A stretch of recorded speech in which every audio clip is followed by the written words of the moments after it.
Bismillahirrahmanirrahim. Assalamualaikum warahmatullahi wabarakatuh. Sobaul khair. Kaifa halukum jami'an? Ana bi khair alhamdulillah. Ananda soli dan solihah.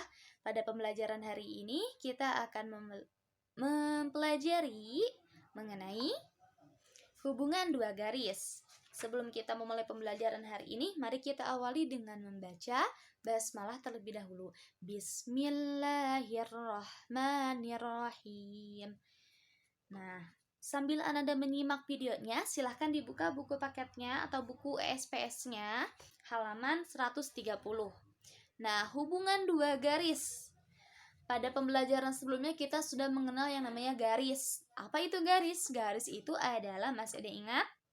Kumpulan titik-titik yang beraturan dan berkesinambungan. Jadi garis itu ada asalnya itu dari gabungan beberapa atau lebih dari satu titik. Nah, sekarang ada hubungan dari dua garis. Hubungannya itu ada 3. Ada garis sejajar, garis berpotongan, dan garis berhimpit atau berimpit. Yang pertama kita akan belajar tentang garis sejajar. Apa itu garis sejajar? Garis sejajar adalah garis yang terletak pada sebuah bidang datar dan tidak akan pernah berpotongan, walaupun garis tersebut diperpanjang sampai tak berhingga.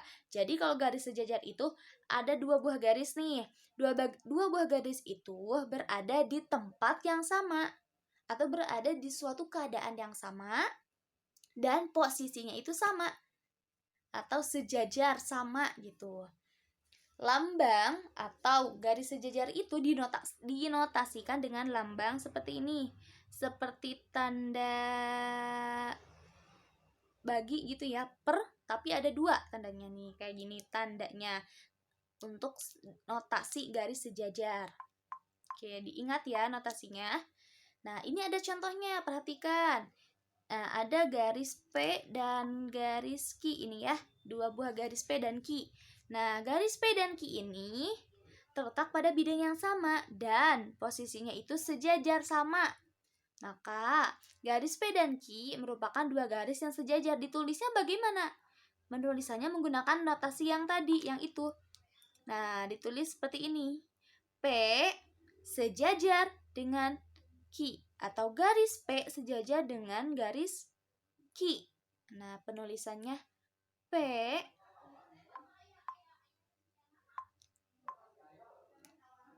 sejajar dengan garis Q. Nah, lalu ada gambar lagi di sampingnya, yaitu garis K dan garis L. Dimana kenapa Ustazi bisa menyebutkan itu garis K, itu garis P? Nah, Ananda sekalian simak, lihat nih. Di sini ada angka L, ada huruf K, P, Q. Nah, itu dijadikan sebagai nama si garisnya ya. Oke, sekarang kita fokus kedua garis ini. Apakah kedua garis ini sejajar? Tadi Ustazah sudah jelaskan, sejajar itu berada di posisi yang sama. Nih kan kayak yang ini mah sama ya, sama-sama menghadap miring gitu. Posisinya nyerong sama-sama. Kalau yang ini ada yang ke sana, ini ke situ. Berbeda posisi, maka garis K dan L itu adalah garisnya tidak sejajar.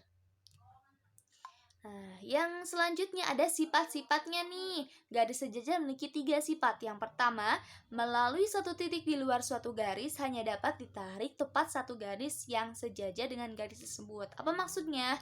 Kalau nih, contohnya di samping, perhatikan. Ada 2 buah garis, yaitu ada garis N dan ada titik M. Nah, di sini ada garis, tetapi ada titiknya, dikasih huruf M. Itu disebut titik M. Nah, si titik M itu dapat dibuat tepat satu garis yang sejajar dengan garis N. Yang kedua, jika suatu garis memotong salah satu dari 2 garis sejajar, maka garis tersebut juga akan memotong garis yang kedua. Misalkan, di sini ada garis sejajar yaitu garis M dan N. Lalu tiba-tiba muncul garis P. Garis P ini memotong garis M, maka otomatis garis N pun akan terpotong. Jadi jika salah satu garis ini saja punya 2 garis, lalu ada satu garis lagi nih muncul, si ini mau memotong. Gak mungkin hanya garis ini saja yang terpotong, tetapi garis yang satunya pun pasti terpotong. Yang sifat ketiga, jika satu garis sejajar dengan dua garis yang lain, maka ketiga garis tersebut sejajar satu dengan yang lainnya. Di sini ada garis KL. Nah, kan KL sejajar. Nah, bagaimana penulisan kalau sejajar? K sejajar dengan L. Lalu ada lagi muncul satu garis, yaitu garis M. Nah, garis M ini sejajar dengan garis L. Otomatis ketiga garis itu akan sejajar. Maka penulisannya bagaimana? Garis K sejajar, nih miring 2 dengan garis L, sejajar juga dengan garis M. Oke, itu untuk garis sejajar. Oke, selanjutnya ada garis berpotongan.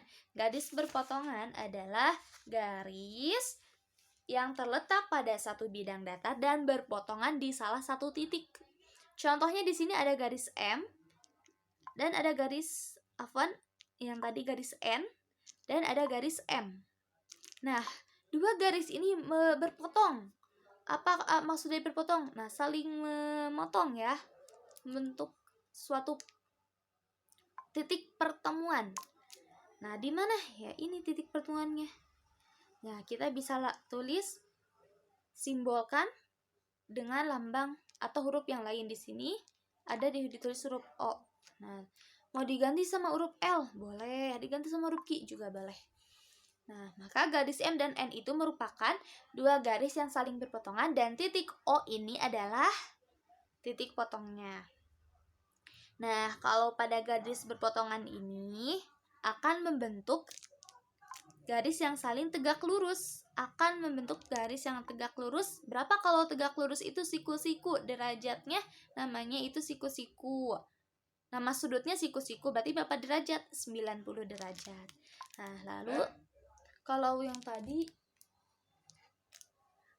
tadi itu lambangnya kan seperti ini, simbolnya. Nih, simbolnya kan seperti yang ini simbolnya ya. Kalau garis sejajar, kalau garis berpotong itu lambangnya seperti ini. Kayak huruf T terbalik. T terbalik itu simbol garis berpotong. Tandanya itu adalah dibacanya tegak lurus. Nah, contoh misal garis yang ini, KL. Ada garis K dan L. Nah, K ini berpotongan dengan garis L. Membentuk sudut 90 derajat. Nah, maka penulisannya bagaimana? Penulisannya itu garis K tegak lurus dengan garis L. Penulisannya seperti ini, cara membacanya. Garis K tegak lurus dengan garis L. Oke, selanjutnya ada garis berimpit. Apa itu garis berimpit? Garis berimpit adalah garis yang memiliki paling sedikit 2 titik persekutuan, atau kalian bayangkannya seperti ini saja. Garis berhimpit itu berarti garisnya itu berdempetan, saling berdekatan. Nah, contohnya perhatikan gambar ini. Ada garis M dan N. Garis M berwarna merah, garis N berwarna ungu. Nah, dilihat posisi garisnya itu kan saling berdempetan, saling berhimpit ya. Nih, posisinya tuh di dalam satu garis bidang yang sama, berhimpit, berdekatan. Nah, maka garis M dan N merupakan dua garis yang saling berhimpit. Coba kalian bisa mencontohkan dalam kehidupan sehari kita, apa contoh yang menunjukkan garis berhimpit? Coba kalau pukul 12.00, misalkan ini jam 12, ini jam 9, jam 6, ini jam 3. Nah, ini 6, ini 3, ini 9. Misalkan ustazah sekarang itu jam 12 pas, maka otomatis jarum panjang ya, jarum panjangnya warna merah nih, jarum pendeknya juga, jarum pendeknya warna kuning. Maka posisinya ya, posisi kedua jarum ini akan berhimpit. Nah, itu contoh garis berhimpit dalam kehidupan sehari-hari. Baik, untuk pembelajaran hari ini Ustazah cukupkan sampai di sini. Jika ada yang ingin ditanyakan, silahkan doapi Ustazah ya, solih-solihah. Kita akhiri dengan baca hamdalah, istighfar, dan doa kafaratul majlis. Alhamdulillahi rabbil alamin. Astaghfirullahal azim. Subhanakallahumma wa bihamdika asyhadu an la ilaha illa anta astaghfiruka wa atubu ilaik. Alhamdulillah, jazakumullah khair. Ustazah cukupkan. Assalamualaikum warahmatullahi wabarakatuh. Mudah-mudahan ilmunya bisa tersampaikan dan menjadi ilmu yang bermanfaat.